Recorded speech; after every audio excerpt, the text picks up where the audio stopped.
wanaamua wenyewe kwenda kujiunga na Illuminati na Freemason ili wapate pesa za kuweza kusaidia makanisa yao. Mpendwa, usije kufanya hivyo hata kidogo, maana kufanya kwako hivyo kuna kutesa na kutakutesa pia, kuna kusumbua na kutakusumbua daima. Mungu akuhurumie sana mpendwa. Kwa hiyo usitamani kumpigania Mungu. Elia naye kwenye kisirani alikamata wale watu walioabudu miungu ya Ashera, miungu ya nani, ya Baali, akaanza kuwakatakata. Alionyesha turbulence, alijitwalia hukumu, wakati hatuwezi kuhukumu kwa ajili ya Mungu. Mungu anasema kisasi ni chake, sio chetu sisi. Sasa wote anifanyia kisasi au mimi nikufanyia kisasi, alafu Mungu atafanya nini? Ninapokufanyia wewe kisasi, ile kisasi itanirudia, maana sio kisasi cha Mungu. Ndio kwa maana Mungu anasema kwamba wale walio na njaa wapeni chakula, wale walio na kiu wapeni maji wanywe. Hiyo ndiyo huduma ya Kikristo. Kwa hiyo tusijaribu kumpigania Mungu, tuache Mungu atupiganie mwenyewe. Jina la Bwana libarikiwe sana. Kwa hiyo manabii tutawagawanya katika vikundi viwili tofauti. Tunasema tunakuwa na manabii wakubwa na pia tunakuwa na manabii wadogo. Na manabii huu wakubwa wanategemeana, sio ukubwa wa miaka, hapana, ni ukubwa wa kitabu. Manabii wa kwanza ni hawa. Tuko na Amosi, ni nabii mdogo. Amosi ni nabii mdogo. Mungu anaonya baadaye kwamba atayahukumu mataifa kwa dhambi zao. Hii inajumuisha Israeli. Wafalme wa Pili sura 14 na ile sura ya 15. Mungu atahukumu Israeli kwa sababu ya makosa yao na dhambi zao. Tuko na nabii Yona. Huyu nabii Yona pia ni nabii mdogo vile vile. Anasema nini? Acha tuone unabii wa Yona ulihusu nini. Unabii wa Yona unasema kwamba Mungu anawaambia wana wa Israeli kwamba wanatakiwa kushuhudia wema wake kwa mataifa yote. Wafalme wa Pili 14 ile sura ya ile vesi ya 25, Mungu anaambia Yona awaambie wana wa Israeli kwamba, you can read the second King chapter 14, second King chapter 14 verse 25.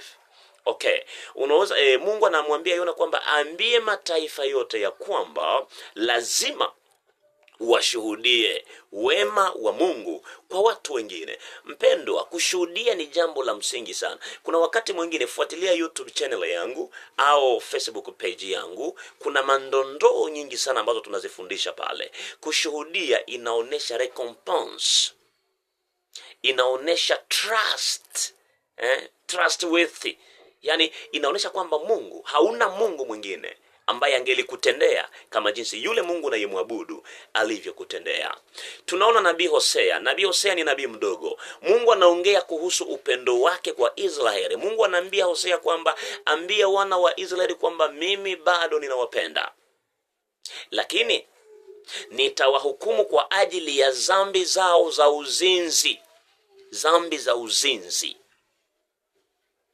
Dhambi za uzinzi ni kwa nini Mungu anazihukumu? Ni kwa sababu Mungu anavunja wana wa Israeli wanavunja agano walilopewa na Mungu. Kwa hiyo Mungu ili kuwahukumu, anaanza kwanza kuwahukumu kupitia ile dhambi ambayo waliona kama vile biashara.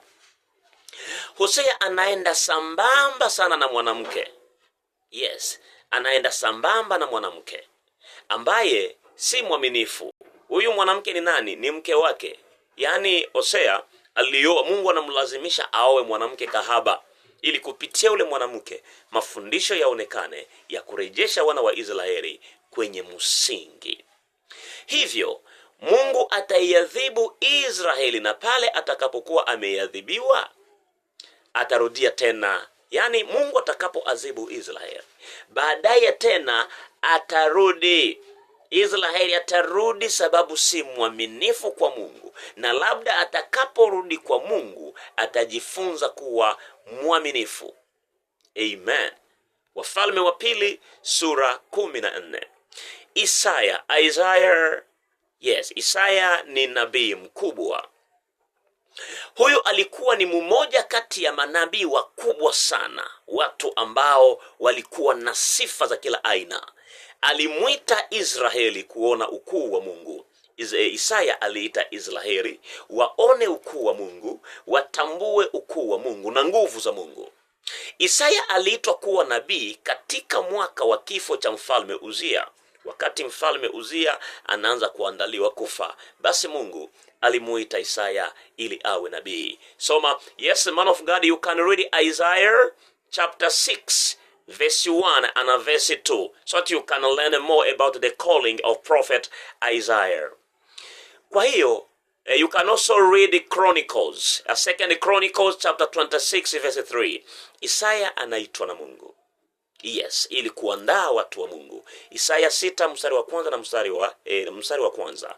Mambo ya siku au Mambo ya Nyakati wa pili 26 mstari ule wa 3. Isaya aliona mambo mengi sana. Wafalme walikuwa wamekufa, wafalme wengi walikuwa wamepita, labda watu wengi walikuwa wamepita, lakini Mungu anamfunua Isaya macho ili aone mfalme wa kweli atakayetoka mbinguni, ambaye yupo mbinguni, akiwatofautisha na wale wengine wafalme wa uongo. Unabii wa Isaya unagawanywa katika sehemu muhimu sana, na sehemu hizo ni sehemu mbili tu. Sura ya kwanza au sehemu ya kwanza ni Isaya sura ya kwanza hadi sura ya 39. Hiyo ni sehemu kwanza ya muhimu ya kitabu cha Isaya. Na sehemu hii ya chapitre 1 mpaka 39 inaongelea matukio kuhusu muda wa Isaya. Katika sura ya 40 hadi 66, Isaya anazungumzia matukio ambayo yatatokea baadaye. Kwa nini Isaya inaitwa Biblia ndogo? Soma kwenye commentaire unijibie. Ingia kwenye Facebook usijibie kwenye commentaire hiyo, kwa nini Isaya anaitwa Biblia ndogo. Kwa hiyo pia nabii Isaya anaongelea mwisho wa utumwa katika Babiloni. Anaongelea ujio wa Yesu Kristo.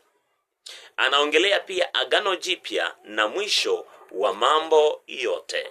Hebu tuone nabii Mika ambaye ni nabii mdogo.